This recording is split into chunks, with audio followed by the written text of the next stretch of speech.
Okay, now let me tell you a little bit about how our offer is constructed. Okay, what we're going to do is we're going to determine what we think the market value of your property is. Okay, like in today's market, and then what we're going to do is we're going to take about 65% of that value and start on a contract at that value. Okay, now the bank is more than likely not going to sell us the property for that, but again, it's very similar to a negotiation like when you buy a vehicle. We're going to start out low, they're going to start out way high, and we're going to come somewhere together in the middle. Now, given the way we structure that at a very low starting point, there's two things that I want to tell you about with our contract. It's an option contract. They're a little bit different than what you would consider a standard contract, okay? Because there's going to be a lot of those negotiations back and forth and price changes, we don't want to have to continue to hassle you or Lillian, the realtor, to get that done. Because typically what happens is if we want to change the price, increase the price, that means I have to change it, give it to Lillian.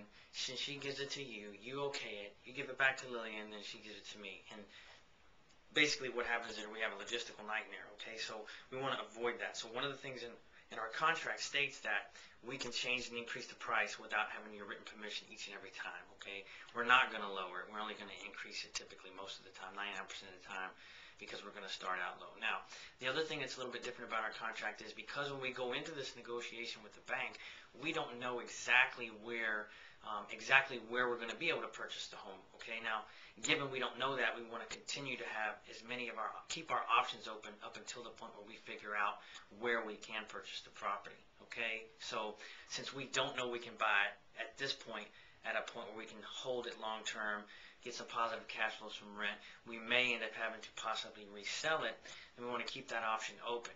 And what that means is when you sign our contract, that contract gives us the right to market and sell the property.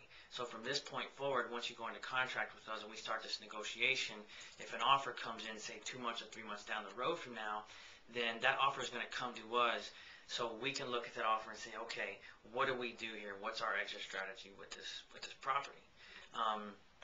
So those are really the only two key differences. Everything else is fairly standard in regards to the contract. It's an option. Okay, that's one difference. Number two, the other difference is that we can change the price without necessarily getting a signature from each and every time. And then thirdly is that we have the right to market and resell the property. Those are the three key differences you need to know about. Okay. Now, what we prefer to do, Lillian hasn't listed your home yet. Okay.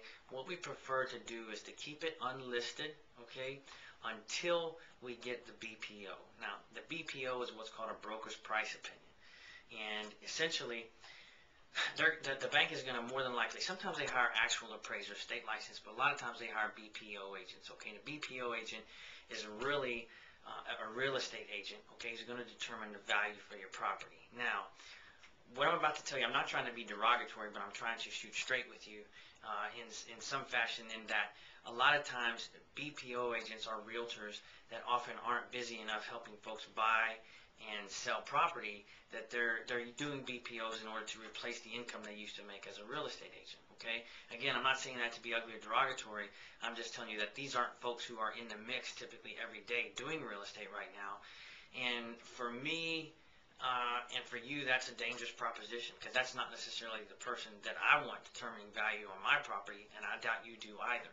Okay, they make money with volume, churning these things out. They make probably about $50 to $100 per deal. Okay, so they need to do as many of them a day as they can, and that often leads to bad valuations. Okay, and what I mean by that is that they say, hey, property's listed at this, it must be worth this. Let me rip out this report real quick and get the value at 179 where it's listed and be done with it, get my $100 and go to the next one. Okay, that's what we want to try to avoid.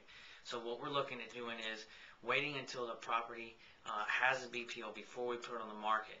Once the BPO is done, okay, if we can find out from the bank what the BPO came in at, that allows us to make a lot more educated decisions upon what the next step is, or I should say our exit strategy, 1, 2, or 3, what we discussed earlier. Okay, now if the property is listed, we typically suggest that you cancel the listing agreement, okay, until we get this taken care of, get the BPO done, and then we relist it afterwards. All right. The new listing agreement is going to be between us and the real estate agent, okay? Because when you sign the option contract, we have the right to buy to market and resell the property. Now, things that I want to do is I want to set your expectations, okay, about this process.